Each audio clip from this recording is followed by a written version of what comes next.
And nobody's running, ain't nobody's hiding, nobody's ducking. I mean, Crawford's going to be right there, ready to trade blows with Canelo Alvarez. Why did you use that word war? Why are you feeling that way? If you go down the list and ask me about tactical advantages, most of them are Crawford. I mean, Crawford could see everything coming.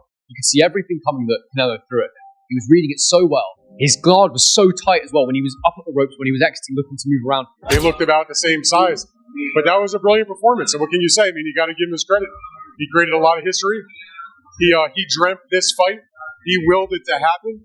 A lot of people, not me, but a lot of people laughed at him, said, forget about it, no chance against a bigger guy like that. Stephen A. Smith had a passionate reaction to Canelo Alvarez's defeat against Terence Crawford. He pointed out that Crawford had been chasing this matchup for years as a way to cement his legacy. In Smith's view, Crawford delivered on the biggest stage, dethroning Canelo and stealing the spotlight. He stressed that this wasn't just an ordinary victory, but a career-defining moment for Crawford. Division world champion out of Omaha, Nebraska. He's undefeated, 41-0 with 31 KOs, and he begged for this fight. He wanted Canelo bad because to him, it's all about legacy. I'm not speculating. I'm telling you what I know. And how would I know? It's because I interviewed him. Yesterday, we sat down. Here is my conversation with the one and only Terence Crawford, challenging Saul Canelo Alvarez, moving up 2 weight divisions to do it. Max Kellerman agreed that Terence Crawford's performance was both historic and career-defining. Offering a sharp breakdown of Canelo Alvarez's loss, Kellerman compared the challenge to moving up several weight classes and facing an opponent capable of pulling you into the toughest fight of your career. He explained that truly confident fighters chase difficult matchups without hesitation over size, speed, or power, and Crawford embodied that fearless mentality. Kellerman emphasized that for years, no one openly called out Bud, but by stepping up to this challenge, Crawford solidified his place among the sport's most respected. Giving up or having to jump up 2 more weight classes and fight a guy who might put him in a dogfight, a real one, for the first time in his career. When we get put in that position, we go find opposition to make that happen. You understand me? So when we go looking for the opposition, we're not concerned about how big they are, how fast they are, how strong they are. We feel like we got enough that we can bring to the table with anybody. That night I fought John Reese, I didn't care who's over there. Whoever they brought out that locker room was going to get it. You understand me? That's just what it was. And I think Bud kind of has that feeling. Now, Bud, you got to remember, has been around for a long time. Nobody called him out. You understand me? All the time Floyd came at the boxing, Floyd never said, I want Bud Crawford. No one ever said his name. All I know is one thing, Israel Madrimov, he didn't get it, but he lost. Yeah, but I was just saying, but nobody called his name. Shakur Stevenson's admiration for Terence Crawford has always been clear. After Crawford's dominant victory over Canelo Alvarez, his words carried even greater significance. Stevenson explained that Crawford not only backed up everything he promised before the fight, but also showed why he is so highly respected in the sport. He admitted that from the beginning of his own career, he studied Crawford's style, mindset, and discipline. Witnessing his idol achieve such a historic milestone reinforced for Stevenson that true greatness comes from years of preparation and consistency. To him, Crawford is more than just a champion. He's a mentor figure and the standard of excellence that young fighters strive to reach. On Cook Canelo. He said he was going to outbox him. He did exactly what I called years ago. And tonight he proved that he's the greatest boxer that ever lived. Well, in the interview with Dinwiddie, you said, you felt like going on a run watching that tonight. How much inspiration can you take from someone like Terence? I take everything from I've been a runner since I was a kid. And just watching that greatness. Stephen A. Smith reflected on Terence Crawford's determination leading up to the Canelo fight. He noted that while many fighters might have asked a superstar like Canelo to drop to a more favorable weight, Crawford chose to face him head-on at 168 pounds. For Crawford, the challenge was never about comfort, it was about legacy. Smith reminded fans that Canelo Alvarez remains one of the sport's most elite champions, with titles across multiple divisions. By targeting exactly what Canelo held at super middleweight and pursuing it without hesitation, Crawford showed his relentless drive to achieve greatness on the toughest stage imaginable. 31-0, Molly, with 31 knockouts. He's taken on all comers. I asked him, you're moving up in weight. Why would you not try to get Canelo to come down from 168 to 160 to meet you halfway since his last fight, Crawford's last fight was at 154.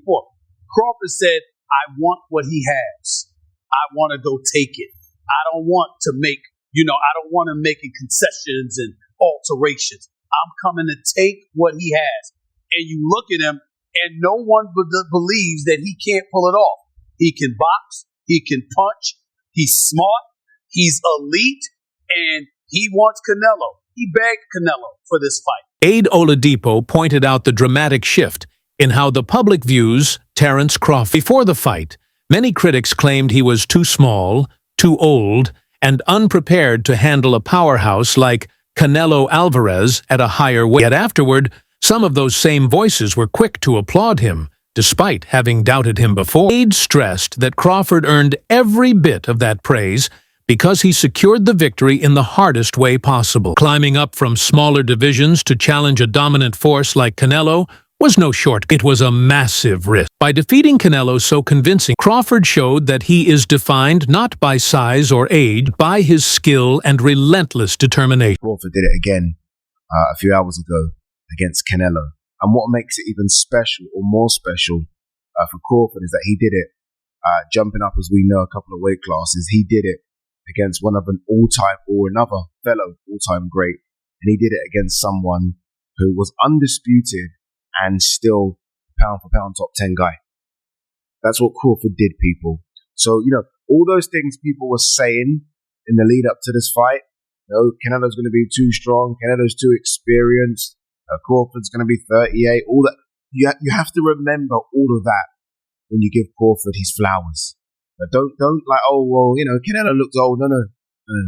Oh, I don't want to hear any of that. I've started to see a few people on Twitter start to kind of sort of find excuses already. No. Remember everything you said, because Crawford deserves all of that. All of that. Crawford was incredible. Honestly, in the pocket, he was at times showing Canelo, no, I'm stronger than you. I'm going to bully you. Oh, you think you're going to get me in the clinch because you're Mr. 168? No. Look at the size of me. I'm jacked as well. I'm swole. And he was moving Canelo around. So by doing that, he got his respect. He didn't switch to orthodox fight, stayed in the southpaw stance because he realized early, Canelo don't like this. Canelo does not like this southpaw stance. Canelo's tripping over himself. I'm going to stay here. I'm not going to switch it. No, I like this work. I'm going to stay here. On the ropes, like, okay, come in. Because when you come in, I've got that as well. And I can hurt you as well. Spinning off the ropes. His jab was fantastic. They put up the jab numbers. He was out jabbing Canelo it was almost like 10 to 1. Maybe even 20 to 1. It was fantastic. And when he needed to land those power shots, he was landing those power shots. It was an incredible performance. The Wade Concept analyst pushed back against the idea that Canelo's loss could simply be chalked up to the decline of an aging champion. He highlighted that Crawford is actually older than Canelo, making age an invalid excuse. On top of that, Alvarez entered the fight with the natural advantages of weight, power, and familiarity in the division, yet still came up short. WDE argued that this wasn't about Canelo slipping, but about Crawford rising to an entirely new level. By cutting through the excuses, he made it clear that Crawford's victory was authentic, legitimate, and truly historic. More tight, more fundamentally sound. While Canelo, even when he was able to get to range, it wasn't a lot, it wasn't often, he was having a hard time landing clean because everything was super wide and out here and to the body out there. And Crawford would either circle out to that same side, to Canelo's lead hand side, he would circle away, as Canelo would step straight to Crawford and chase him and not necessarily cut him off. And even when he threw that hook, I was looking for the hook from Canelo right hand as he stepped through, right? Corral with the lead hand, bang the right hand because you're fighting a southpaw. So yeah, your jab may not be as effective in landing and managing distance and all those things, even though for Terence it kind of was. For Canelo, I was expecting a lot more of that right hand down the middle and over the top, and then jabbing his way, feint jab right hand, and then that lead hook that I thought he would be able to corral Crawford, because Crawford did want to move away from Canelo. He did. He wanted to move away from that power hand. Smart to do. Canelo never took that extra step to step outside of Crawford's lead foot. Again, that orthodox southpaw matchup. It's always going to be a battle of that lead foot. He never took that next step to get outside of that lead foot and then stepped through Crawford, stepped to his left where Crawford was going, and landed his right hand. He just felt like he was falling off to his right with his right hand. And once he fell off to his right after he threw the right hand, he was doing follow-ups because he was off balance, and Crawford was out the gate and circling back to reset the action. This was a masterful display from Terence Crawford. And again, I looked at this fight, and I don't want to do the thing where I said, oh, Canelo's washed. He's over the top. He's old. Terence Crawford's older than Canelo. Is he as weathered as far as fights are concerned? No. But you can only do one thing when talking about this fight, and that is give credit to Terence Crawford. If you want to say Canelo looks old, that's fine. That's on you. I'm not going to say it. Former world champion Carl Froch broke down Crawford's tactical adjustments in the middle round. He explained that after the 6th and 7th rounds, Crawford recognized the need to step forward and take firmer control of the fight. Using his jab as the key weapon, he disrupted Canelo's rhythm and pushed him onto the back foot. Froch praised Crawford's ring IQ, noting his precise timing in shifting gears. Instead of allowing the fight to slip into a passive rhythm, Crawford chose the perfect moment to assert himself with greater aggression. Combination punches on the back foot, sort of dictating the pace. And then after about round 6 or 7, Canelo Alvarez knew, 1 second. I need a little freshener. Canelo knew he had to step on the gas. He knew he needed to put the fight on its front foot and take it to Terence Crawford and start to try and catch him and bang him up. And when he headbutted Crawford, I thought that could be the start of it. A bit of a nut, get that down. I don't know if there was a cut, but the referee stopped and had a look. And I thought, now Canelo's going to step on the gas. And he did that. He stepped on the gas, he started getting in close, and he started landing a few more shots than he was in the previous round. But it wasn't enough. Terence Crawford was able to catch and counter. He was landing a sneaky uppercut from the southpaw stance. He was dominating behind his jab. And then, when Canelo stuck it on him, he was dominating up close in the pocket. He was beating him at his own game. Canelo Alvarez must have been fuming in there. He must have thought to himself, what can I do?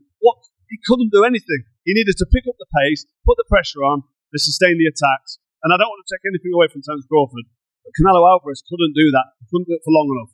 Crawford looked like he could have done 20 rounds in there tonight at that pace, the way he was dictating and controlling. And Canelo Alvarez was getting marked up, he was breathing heavy, he was getting tired, he was reaching with shots, and it was getting torn apart. It was an absolute masterclass by Terence Crawford. Canelo tried. Canelo came, he had a go. But to be honest, I don't want to rain on the parade of Crawford. But Canelo Alvarez, for me, is well past his best now. He's seen better days. He hasn't got the pace. He hasn't got the fitness to sustain the attack. Afterwards, in the interview, he said, I felt great. It's great. I feel good. And don't forget, Crawford's a couple of years older. So I think it's the miles on the clock. Canelo Alvarez had like 67 fights. I know Crawford's had a fair few fights, but he's about 20 fights behind him. So the miles on the clock have caught up with Canelo Alvarez. He's feeling the pace. He's feeling the age. Another boxing analyst broke down why Terence Crawford's victory over Canelo Alvarez should be remembered as a true masterclass in ring IQ. He described Crawford's performance as brilliant, noting how he seemed to anticipate nearly every punch Canelo threw. Rather than reacting late, Crawford had studied Canelo's tendencies so thoroughly he was ready with counters before the shots even came. This foresight kept him a step ahead from start to finish, leaving Canelo's offense looking limited and predictable. The analyst pointed out that many elite fighters crumble under the pressure of Canelo's heavy combination, but Crawford dismantled them with calm precision, never once appearing shaken. His success wasn't built on brute force, but on preparation, intelligence, and discipline. Every defensive move flowed naturally into crisp offense, keeping Canelo off balance throughout. According to the analyst, this was no lucky upset. It was the result of years of experience and meticulous planning. By neutralizing one of boxing's most dangerous fighters, Crawford cemented his place as one of the sport's greatest tacticians. Constantly throwing the lead left hook to try and cut this off. When he did get his foot to the outside, that was an option. But over time, Crawford, as he always does, as the genius boxer that he is and is able to do, starts to find those counter punches. And there was two counters in particular that I noted during the fight that I felt were absolutely key for Crawford. The first was the counter off that left hook to the body. Now, Canelo did land these sometimes. That left hook he throws, the lead left hook is quite unpredictable. But he started to land it quite effectively to the body from time to time. But what Crawford was doing was he was catching it with his elbow and then he'd throw the straight left hand back at Canelo as a counter shot. He'd throw multiple shots. And what I really loved about his counter work was he'd never throw more than singles or twos or threes. He never got carried away. He never did too much with Canelo. Don't get me wrong though, Canelo was still defensively very astute in this fight, but he simply didn't have the foot speed to get to Crawford. He couldn't do it. And he didn't want to use his own jab because I believe Crawford's lead hand is so effective that southpaw stance really meant he could dominate the fight with his own lead hand. Canelo's not a massive jabber himself, but now that he was fighting someone closer to his size, I thought he might try and implement the jab, but he didn't because Crawford's counters were just too fast and too good. There was a couple of moments in this fight, and I said in my prediction, I thought that you'd see Crawford in moments looking absolutely electric and just outclassing Canelo, looking too fast and lighting him up. And we saw that. I'll never forget the beginning of round 9 where he actually stood in the pocket with Canelo and he just rolled with the shots. He was throwing counters. It was absolutely brilliant. But the second counter that he used that was really effective was he'd allow Canelo to throw that single right hand, that straight right hand, that backhand for Canelo, make him miss and come back with his own straight left hand over the top. I also thought that Crawford's stabbing to the body was very good. He'd throw straight shots to the body, and that was something I predicted from the Lara fight that he would be able to do. That was also where I got the idea with the exits that I felt would be useful. And the reason we knew they'd be useful and important was because of Saunders just not really dealing with them too well.